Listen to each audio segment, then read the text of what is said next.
हमारी वीडियो को लाइक करें और शेयर करें और कमेंट में बताएं मैं कौन सी आयत तिलावत करूं। जो आप कहेंगे मैं वही आयत तिलावत कर दूंगा।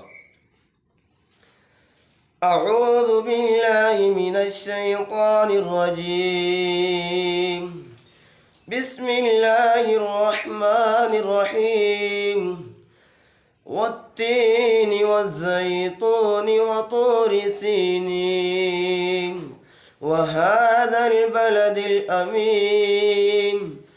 लक़द ख़लक़नल इंसान फ़ी अहसनि तक़वीम सुम्मा रददनाहु अस्फ़ल साफ़िलीन इल्ला الذين آمنوا وعملوا الصالحات فلهم أجر غير ممنون فما يكذبك بعد بالدين أليس الله بأحكم الحاكمين صدق الله العظيم।